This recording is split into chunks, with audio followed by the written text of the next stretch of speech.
I just said to Holly, wait, is that it? I thought there was another verse. I don't know. Second verse. Grace and peace to you from God the Father and our Lord and Savior Jesus Christ. Amen. So this morning we find ourselves in the middle of the Easter season. I'll remind you once again that Easter is not just one day. It's not a one and done deal. It's actually 50 days. We go from Easter Sunday to Pentecost Sunday. We're 3 weeks out from Easter. We're 3 weeks to go to Pentecost Sunday. So here we are in the middle of it. Now, it might sound kind of silly to say it like this, but during the Easter season, we celebrate the life of Jesus. We celebrate his death on the cross. We celebrate his resurrection from the grave, his victory over death in the grave. And I say that might sound kind of silly because isn't that what we do every week? You know, one of my wise old mentors way back in the day said, every Sunday morning should be a mini celebration of Easter, and I think we do a pretty good job of that here. But now, however, one of the aspects we focus on in this 50 days, see, the church sets out different seasons for us to focus on different aspects of our walk with Christ. One of the things that we focus on during these 50 days is the many times that Jesus appeared to his disciples. If I gave you a quiz, I wonder how many of those you could actually write down. How many times? But the reason we look at them is we talk about when he appeared, where he appeared, why he appeared, what the lesson was for the purpose of him appearing to his disciples before he ascended into heaven. He actually ascended into heaven 40 days after Easter. So he was on this earth for 40 days. Now, again, I want to look at a couple of times why Jesus chose one moment in particular in history to appear to his disciples and his followers and then apply what they learned, apply those ideas to our lives. Right? We don't just look at these things as an academic study and say, well, that was a pretty cool story. No, we look at them and we put ourselves in that narrative. We put ourselves in those positions. And we're going to be talking about a couple of people today, and we're going to try to put ourselves in and apply what they learned to our own lives. Now, having said all that, I'd like to take a closer look at our gospel reading this morning, read from the book of John. And again, see how we can apply what Jesus teaches and what Jesus does to our own lives, our walk with Jesus. Now, we're going to focus on the encounter Jesus shared with his disciples there on the beach. But before we get to chapter 21, I want to show you the end of John chapter 20, which makes chapter 21 even more significant. So look at the end of John chapter 20, verses 30 and 31. It says, the disciples saw Jesus do many other miraculous signs in addition to the ones recorded in this book. So John is saying, he did so many things we can't even record them all. But then he says this in 31, these are written so that you may continue, look at that, continue to believe that Jesus is the Messiah, the Son of God, and that by believing in him, you will have life by the power of his name. Period. Now, if I were Leonard Bernstein, who wrote West Side Story, or if I'm John Williams, who wrote the soundtrack to Star Wars, Jared, shout out to Star Wars, he wrote the soundtrack to Harry Potter. If I'm one of those composers, right now, the music's going to start crescendoing at the end here, right? This is the life of John, and the credits are going to start to roll. But they don't, and it's not the end. John keeps going. This looks like the final word. But it's so in musical terms, I'm a musician, so you play symphonies, symphony, there's sometimes a coda at the end of a movement of a symphony. And a coda means we've got some things that we need to explain, that we need to merit out a little bit more. And so John chapter 21 kind of acts like a coda. It's not something that's just tacked on just to make the Bible a little bit thicker. It's settling some ideas and settling some unsolved ideas that are going on in the book of John earlier on. So there's a reason and a purpose for it. Otherwise, it wouldn't be there in the first place. So Jesus makes another surprised, unannounced appearance. And like I said, we should really be asking ourselves why this chapter is here for us. Well, I can sum up John chapter 21 in pretty much one word. And that word is Peter. Peter's got some unresolved things going on here. Peter is a dominant role in the Gospels. I think we can all understand that without really even being able to put our finger on a couple verses that say that. Peter is a dominant role in the Gospels. But he's noticeably absent in the resurrection narratives. We see him going to the tomb on Easter morning. He's running with John. John beat him to the tomb. Remember how John said that? He beat him to the tomb. Peter's old and slow and he's big. But after that, he's just kind of there parenthetically with some of the other followers and some of the other disciples. So before we get in that, the last time that we see Peter prominently mentioned here is when he's standing by a fire with a couple of teenagers denying that he ever knew Jesus.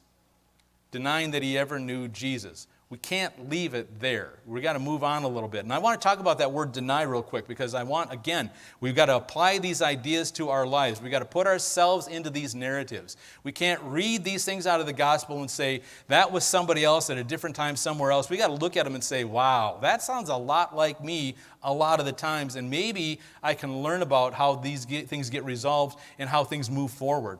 So to talk about that word deny real quick, I want to make it personal and up close. Mark 14:30. This is where Jesus is telling Peter that he's going to deny him. Jesus said to Peter, truly I tell you, this very night, before the rooster crows twice, you will deny me 3 times. That word deny there means, listen to this, to forget oneself, to lose sight of oneself or lose sight of one's interests. That word deny there has more to do with you, has more to do with us than it has to do with whatever it is that we're denying, that it has to do with denying Jesus. To forget oneself, to lose sight of oneself or lose sight of one's interests. Peter did all of those things, standing there by that fire that night, a couple of teenage girls accusing him of knowing Jesus, and he denied the whole thing. So now I want to look at this encounter with Jesus on the beach. And I want to see what we can learn about ourselves during this historical account that actually happened. We're going to look at it from 3 different aspects, 3 different ways that Jesus breaks into our lives. The first thing he did for those disciples is that he redirects them. He redirected where they were going. Look at John 21. We read this a moment ago, but I want to use a different version. I want to highlight a couple of different words here.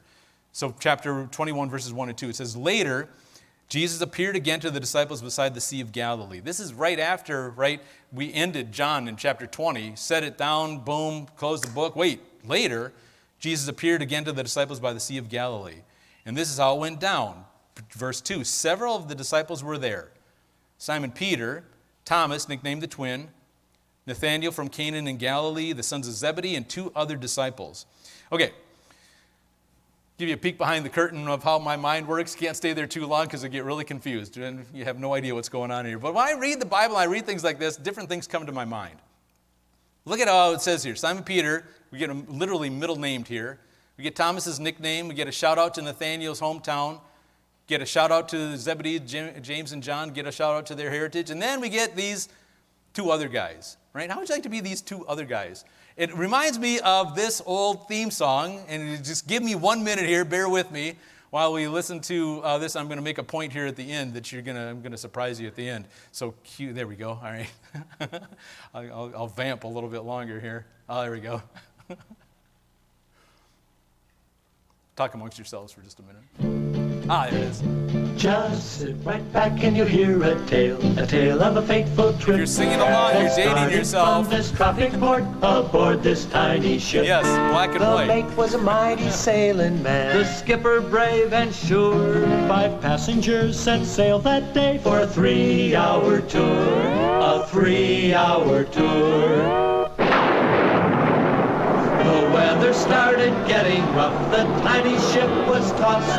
If not for the courage of the fearless crew, the minnow would be lost. The minnow would be lost. The ship's aground on the shore of this uncharted desert isle, with Gilligan, the skipper too, the millionaire and his wife, the movie This part is the one that gets me.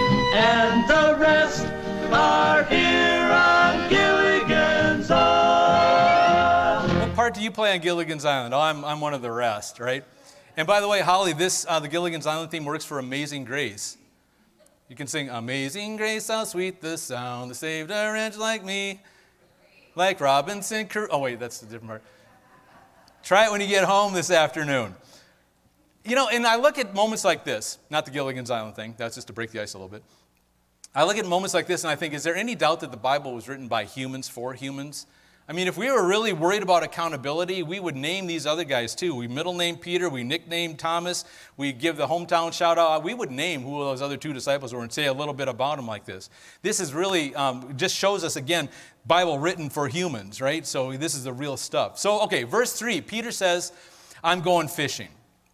That's what Peter did before he encountered Jesus, before his life with Jesus, before Jesus. And the others say we're going to go too. And see, it happens, and it says it went down like this. They were all together with Jesus for years, right? 3 years, some odd, whatever it is. For a while, they were with Jesus, right? And they watched him. They did those things with him. They saw him appear, do all these miracles. But then, the plot got changed on them right in front of their eyes. Jesus hung on that cross, and he died right in front of some of their eyes. And then he was resurrected. Wow. And then he appeared to them, and they were, again, 100% convinced. Before the crucifixion, they were 100% convinced that he was the Messiah. During the crucifixion, they said, I guess we made a mistake because dude is dead right there, and the Messiah is not going to die. But then he's resurrected again. Now they're back in, saying, okay, well, we're back in again. Obviously, he's the Messiah. But then there was a lag time here where Jesus didn't appear to them. And Peter got impatient. And Peter said, I guess that's it. I mean, he didn't sign off anything. He didn't say goodbye, but, he never did the first time either, so I guess we're on our own. Let's go fishing. Let's go back to what we know. Let's go back to what we're doing. Peter, in a word, got misdirected.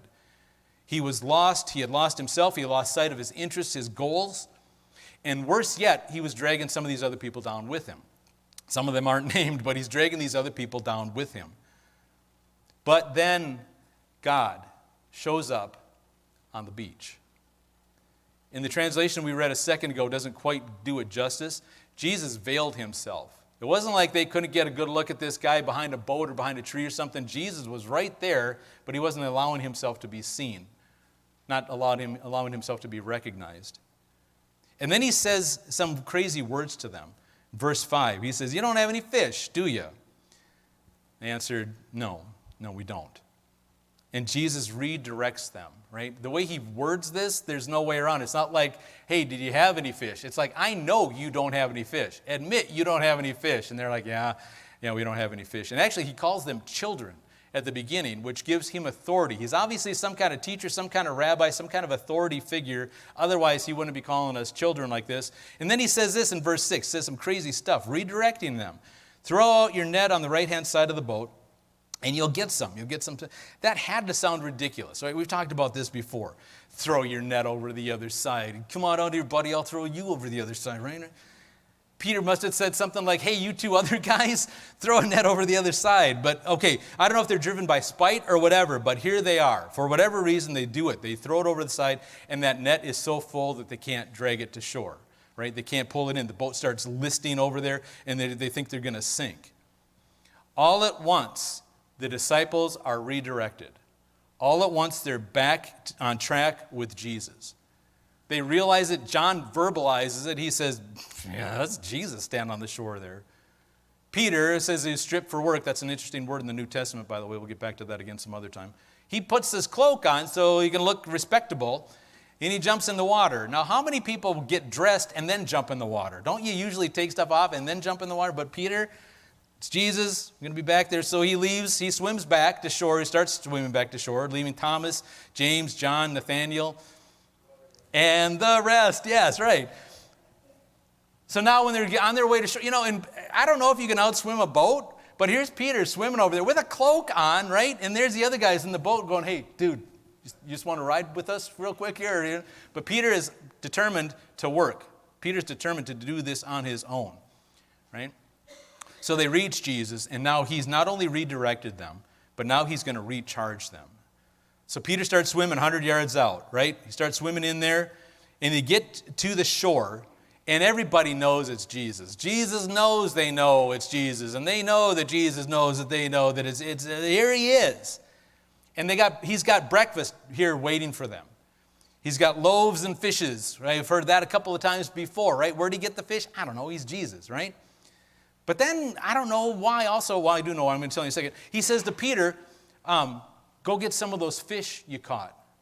And so Peter doesn't say, hey, you two other guys. Peter goes down and he grabs that net and he drags that net up onto the shore, right? And they counted, by the way, 153, I don't have the verse on there, but he counted 153 fish. Big ones, it says. Anybody into numerology here? Significance of numbers in the Bible? Do you know what this 153 signifies? What the significance of it is? Absolutely nothing. John just bragging about it. I think, maybe the significance is that there's that many fish and the net didn't tear. At least nothing we found yet. And trust me, a lot of people have looked very deeply into that. A lot of hours of work have gone into that. No symbolism that we know about. But here's the thing.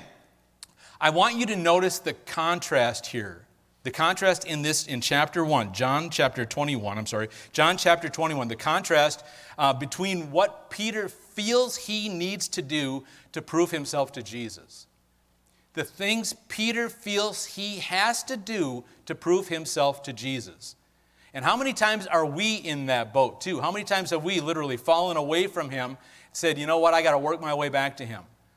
He doesn't ride in the boat with everybody else. He gets in the water and he swims 100 yards. That's crazy. I'd never swim 100 yards unless I was trying to save my life. Right? 100 yards he swims. And then Jesus says, go get some of those fish. He goes down, he hauls that net. He says, Jesus, look it. I am swimming, I am hauling. I know that whole deny thing happened earlier, but let's just forget about that because I'm really in here now. I'm really involved. I'm really on it. 10 minutes ago or maybe 12 hours ago, he said, forget the whole thing. We're going to go fishing. We got to get back to what we know how to do because I guess this is the end. He got misdirected. He got misguided. Started forgetting his goals. Jesus redirects them, and now he's going to recharge them, right? Even though Peter is still working on this. But the thing that Peter missed, the contrast here, Peter's working for it, but Jesus already has it prepared. Jesus already has it ready. All you got to do is come and partake. He's inviting you to recharge. You don't have to work for it. You don't have to go through anything. Jesus says it's right here for you to revive, to refresh, all these things that he's offering them. But for Peter and for many people today, that relationship with God is about working, is about proving yourself that you're worthy, about being the best. Peter said, he looked Jesus in the face back there in Mark, and he said, even if all these other losers here deny you, I will not deny you. And Jesus was like, yeah, here's the thing. But now Peter's saying, I'm swimming for you. I'm hauling for you. I'm doing whatever you want, whatever I need to prove. Jesus doesn't even need those fish. He's already prepared a table for Peter. So at this point, Peter and a lot of people right now might be getting half the gospel message. This wasn't the first time, by the way, that Jesus said, cast your nets on the other side. When he was calling Peter, when he was calling the disciples, the children, they were out there fishing, and he said, throw your net over on the other side. And Peter recognized immediately what must be happening here. And his answer, his response to Jesus was these words. He said, depart from me, Lord. He said, I am a sinful man. But seeing the miraculous power of Jesus this time, after he knows everything that's going on, he runs to it. He's drawn to it. But he still thinks he has to earn it. He still thinks he's got to make up for what he's done in the past. And Jesus is like, just come and refresh, come and revive, come and restore. Peter, like I said, and many others think that our performance is the basis of being accepted by Christ. We think that our performance is what Jesus bases his acceptance on, and it's not. His acceptance is based on him, not on us. The gospel says Jesus has given you his acceptance as a gift. So Jesus gives this invitation. Come to breakfast. Come and eat. Come and refresh yourself. Come and revive yourself. So Jesus has redirected them back to him. He's recharged them. And now Jesus works on restoring them. It gets pretty crazy in here. The language and the words, the vocabulary that gets used here. And we can apply these words and this concept to us, to our lives. Because Peter literally has a come to Jesus meeting here. Literally has a come to Jesus meeting here with who he is and how he falls short and how we fall short because of who we are. John chapter 21, verse 15. This is the conversation. After breakfast, Jesus says to Simon Peter, he says, Simon, son of John, do you love me more than these? Yes, Lord, Peter replied. You know I love you. Feed my lambs, Jesus says. After breakfast, after Jesus refreshed them, recharged them, he says, all right, let's get down to restoring you now. Jesus says, Simon, son of God, do you love me more than these? Peter says, yes, I love you. The Greek language has at least 6 common words for the word love. The English language doesn't. We say we love pizza, we love our moms, we love our wives, we love our dogs. Not in that order. The dogs would come sooner. Jesus says, do you love me? This is the Greek word you probably heard of before called agape. This means unconditional love. Do you love me, Jesus asks Peter. Agape me. Unconditionally, no matter what happens, do you love me more than these? And there's an argument about that, so let's stay away from that for a second. But do you love me? Do you agape me? Peter is still feeling the sting from that denial not too long ago. And Jesus knows all about it. Remember when he was walking by and Jesus looked him straight in the face, and Peter's like, oh, talk about getting caught in the act. Right? Peter's still stinging from it. So he knows he can't look at Jesus and answer him straight in the face, yes, like that. He says, yes, Lord, Peter replied.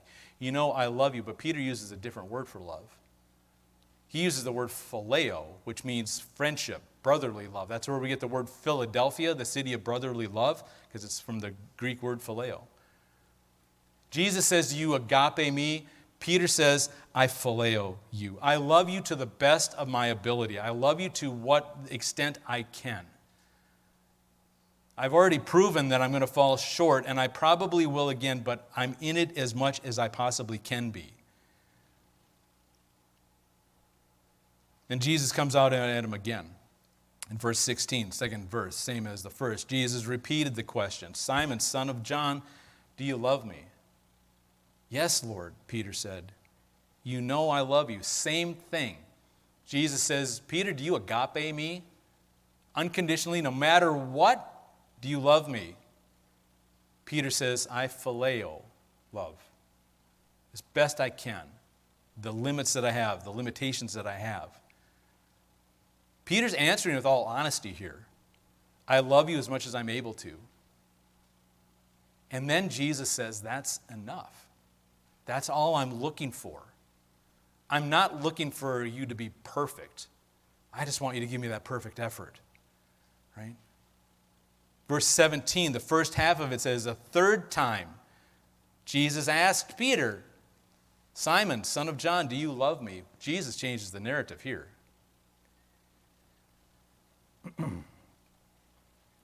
Because he knows we all fall short. He knows we can't live up to that. So he changes the word here. Jesus says, do you phileo me? Do you love me to the best of your ability? Do you love me with who you are and what you have? And Peter is crushed by it. I don't know if it's by relief or by the realization that Jesus understands who we are and the limitations that we have. We think it's our effort. Jesus says it's not your effort, and I'm going to show you how, and I'm going to show you why. So he's not doing this to belittle Peter. He's doing this to meet him at where he is, to meet you, to meet us where we are. The second half of verse 17 says, Peter was hurt, he was grieved, he was distressed, he was crushed. That Jesus asked the question the third time, and how he asked that question the third time. Peter could put the word obviously in front of this sentence. He said, obviously, Lord, you know everything. And so you know that I love you to the best of my ability, to the reaches that I can reach. Jesus brought it down to Peter's level, and he brings it down to our level, and he meets us there with it. He's not saying swim to shore. He's not saying haul this, do that, do that. No, he's saying, why don't you come and take to the table that I've prepared for you? Why don't you accept what's already done for you? And understand that it's not you, it's me that does it. Jesus says, do you phileo me? Peter is humble. He finally gets it. It's not about us, it's about Jesus. The Bible says that the Word of God is alive and active. It's an important thing for us to remember, that it's alive and active. It's not something that's limited to being written for somebody else at some other time in some other place. No, it's written for you. And it's written for you to hear words like this today to make a difference in us tomorrow. The gospel is alive and active. I showed you how chapter 20 could be the end of John, the book of John. But it really can't be the end of John because we had some unfinished business with Peter. So the book of John can't end with chapter 20 because Peter gets restored in chapter 21. We had some unfinished business to do.